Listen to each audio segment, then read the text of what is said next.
Nesse vídeo eu quero falar com vocês sobre o Diogo Oliveira, que vive uma fase muito boa pelo Paysandu nessa atual temporada. E assim, será que teria alguma chance dele deixar o clube? Até porque, vale lembrar, contrato muito perto do fim e o Paysandu, na minha opinião, já perdeu jogadores demais em fim de contrato, né? Não poderia deixar isso acontecer. E depois dessa sequência de muitos gols dele e resultados importantes, né, para o Paysandu, não perdeu até aqui desde o seu retorno com participações em gols, eu acho que deveria renovar o contrato dele o quanto antes. Além disso, quero falar também de mais um jogador que não é do setor ofensivo, mas que se deixasse o clube faria uma grande diferença nesse meio da temporada, e outros exemplos, né, de jogadores que deixaram o papão recentemente sem receber nenhum centavo, que acaba tendo uma diferença muito grande, que aí você vai no mercado para contratar um substituto, é 3 milhões de reais, 2 milhões de reais, 6 milhões. Aí você vai lá e perde um jogador importante sem nenhuma compensação financeira, ou um valor muito baixo, ou uma venda, né, um percentual, uma venda futura, aí acaba que fica muito discrepante a diferença. Enfim, vou trazer todos os detalhes para vocês nesse vídeo. Só antes, aproveite aqui para deixar seu like, se inscrever no nosso canal. Me chamo Gustavo, esse aqui é o canal Black Art of Food. Conta aí que sua ajuda para chegarmos aqui em 70 mil inscritos. Lembrando que assim que chegarmos, vamos realizar um sorteio de uma camisa oficial do Paysandu. Então, o primeiro passo é você se inscrever e ativar as notificações aqui do canal. Então, vale lembrar, né? O clube já perdeu alguns jogadores recentemente parecido, por exemplo, o Borazzi, que vale lembrar, não tem conseguido jogar com frequência pelo Criciúma, ficou 2 jogos no banco e não participou. O último jogo dele foi contra o próprio Criciúma, mas com a camisa do Paysandu, né? Então, vale lembrar esse quesito. Também o jogador que estava emprestado tinha uma opção de comprar o jogador em definitivo, acabou que não exerceu, e aí agora, né, ele foi para a equipe do Criciúma depois de uma boa passagem. Era um jogador que tranquilamente, se destacando, poderia ser vendido e conseguir alguns milhões, né? Porque um exemplo mesmo, o Maxwell, que estava no Remo, no rival, foi vendido por mais de 3 milhões de reais para um clube da Indonésia. Então, se ele foi vendido por 3 milhões e vinha de uma fase razoável, na Série B não muito boa, apenas um início de estadual promissor, o Borazzi não valeria algo próximo disso? Ele tinha 30 anos, né? O Borazzi não valeria 3, 5 milhões de reais, por exemplo? Enfim, somou pelo Paysandu 5 gols, 4 assistências em 39 jogos. Outro exemplo, né? O Wesley Garcia. Também é um jogador que gerou um pouco dinheiro, né? Poderia ter sido vendido, na minha opinião, por 6, 7, 8 milhões de reais tranquilamente. Só tinha 24 anos, uma fase muito boa de 14 gols em 45 jogos. Isso porque ele vinha sendo reserva, né? Nem tinha jogado todos os jogos como titular pelo Paysandu. Pelo Goiás também nesse ano, números razoáveis, nem tem conseguido jogar com tanta frequência. 18 jogos, 2 gols e mais uma assistência. Então assim, um jogador que, na minha opinião, também teria um potencial de um valor bem mais alto. E aí ele chega, por exemplo, no Deportivo Táchira, era um contrato até de produtividade, porque ele chega, fica até o final do estadual, e aí o clube renova até o fim da Série B. Aí depois renova até o fim, o meio da Série B e depois até o fim. E não uma renovação mais longa, né? Porque se ele já tivesse 2 anos e tudo mais, até que daria para entender. Mas não foi o caso. Estava livre e ainda assim perdeu o jogador sem render um valor alto, né? Como poderia ter conquistado. Enfim, uma pena. É um jogador também que teria esse potencial, do meu ponto de vista. Como foi no caso, por exemplo, do João Vieira, né, que vinha de 2 anos e meio, né, basicamente seguidos, e aí perdeu também ele para o Vila Nova, onde tem sido uma peça importante. E aí, igual eu falei, certamente a questão financeira fez uma diferença, mas eu tenho certeza que o Paysandu poderia oferecer um salário parecido. É claro, o Vila Nova vinha brigando pelo acesso nos últimos anos, mas na minha opinião não era trocar, por exemplo, o Paysandu para uma equipe, nem que seja o Goiás, né, rival, que aí teria uma chance maior de jogar uma Série A, um Atlético Paranaense, um Juventude na primeira divisão.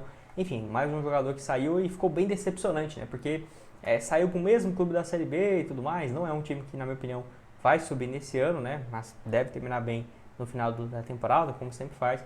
Enfim, mas também foi uma perca muito triste, né, para a torcida, que aí viu vários jogadores deixando o clube, ele vai lá, valoriza e não consegue nenhum real. Aí você vai lá, tenta contratar um substituto, 2 milhões de reais, 4 milhões de reais. Aí fica difícil, né, você fazer futebol dessa maneira, ainda mais quando está na Série B, por exemplo, e não tem tanto valor assim, de verba, principalmente do quesito de receita de transmissão, né? Acaba que nos clubes da Série B fica bem próximo, né? Questão de bilheteria, patrocinadores e direito de transmissão. Não é, por exemplo, igual na Série A, que qualquer clube já tem 80, 100 milhões de reais garantidos. Não, fica bem diferente. Enfim, eu acho que o próximo passo é fazer essas vendas. Falando do Diogo Oliveira, ele chegou nessa atual temporada no dia 10 de junho, foi contratado vindo lá do futebol uruguaio, jogando pelo Plaza Colônia, né? Estava na segunda divisão do futebol uruguaio, pelo que eu vi aqui na temporada passada. Ele jogou 10 jogos, marcou 2 gols, saindo do Curitiba. E aí nesse ano de 2025 estava na primeira divisão, onde somou 16 jogos e 5 gols marcados. Tá aqui os jogos dele, né, até aí para a equipe do Paysandu.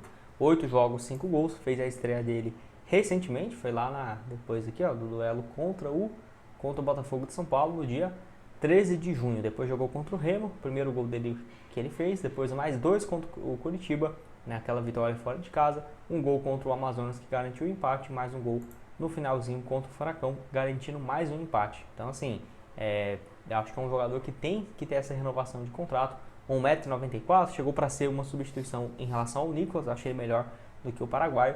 E aí tem contrato só até o dia 30 de novembro desse ano, ou seja, um vínculo bem curto, que espero eu que, como ele acabou de chegar e tem contrato só até novembro, já tem uma cláusula, né, uma opção de compra, uma opção de renovação por mais um ano, 2, que seja, automática por parte do Paysandu, né? Ele mesmo vai lá e ativa essa cláusula para ter a renovação do centroavante, que não vivia uma fase tão boa assim, desde quando estava, né, lá no Plaza Colônia, por exemplo, onde ficou 2020-21 com 12 gols, e no Pumas no México, né, também chegou a jogar por lá, somou 12 gols até ir para o Curitiba de empréstimo pelo próprio clube uruguaio, né? Então acho um bom jogador e que tem demonstrado ao que veio, só que tem que ter essa renovação o quanto antes para não ter risco de perder o atleta. Ah, Gustavo, mas ele acabou de viver uma boa fase, né? Eu diria que não, já tem mais de um mês que ele tem sido uma peça importante e já estamos encaminhando aí para o mês de agosto, quase setembro, o vínculo dele só é até novembro, para não ter risco de perder ele de graça. Eu renovaria, pode deixar sua opinião aqui embaixo nos comentários. E aí vocês lembram que eu tinha avisado, né, que tinha mais um jogador que se saísse, não seria, por exemplo, igual o Wesley Garcia, o Borazzi, uma diferença para o ataque, mas para o sistema defensivo, igual foi o João Vieira, por exemplo, quando saiu, fez uma diferença muito grande no meio de campo. Lembrando que outro que tem vivido uma fase boa foi o Vilela, né, que já renovou o contrato dele, e é só até o final do ano também, que é o Edilson, tá? Jogador que já tem 30 anos e tudo mais, mas já tem sido uma peça importante desde o acesso em 2023 e nessa atual temporada deu uma assistência inclusive contra o Atlético Paranaense. Não é mais aquela peça titular absoluta e tudo mais, mas eu renovaria, acho que é um bom jogador e nem ficaria surpreso se voltasse a ser o titular na posição. 29 jogos, um gol e uma assistência, ano passado com 52 partidas, um gol e mais 6 passes, apesar de não ser o titular, tem entrado na grande maioria, né, dos últimos jogos do mês de julho e agora também contra o Atlético Paranaense com mais uma assistência, o vínculo dele até o dia 30 de novembro também dessa atual temporada. Na Série B tem até aqui 11 jogos, 4 como titular, diferente, né, do ano passado, que de 31 partidas fez 29 na condição de titular. Não é nossa, meu Deus, saiu, vai fazer uma grande diferença, mas eu renovaria também para não ter um risco, né, de acabar perdendo o jogador sem nenhuma compensação financeira. Vale lembrar também que tem umas outras situações, como por exemplo do Quintana, que não tem sido titular, mas só tem contrato também até o final dessa atual temporada. Alguns outros reforços que chegaram recentemente, como por exemplo o Novilo, que até foi titular contra o Furacão, tem contrato até o fim do ano também, e várias outras situações. Se vocês quiserem, posso trazer um vídeo somente sobre isso aqui para vocês no canal. Vou deixar para vocês outras sugestões de vídeos que estão aqui na tela e nos vemos numa próxima. Valeu, galera!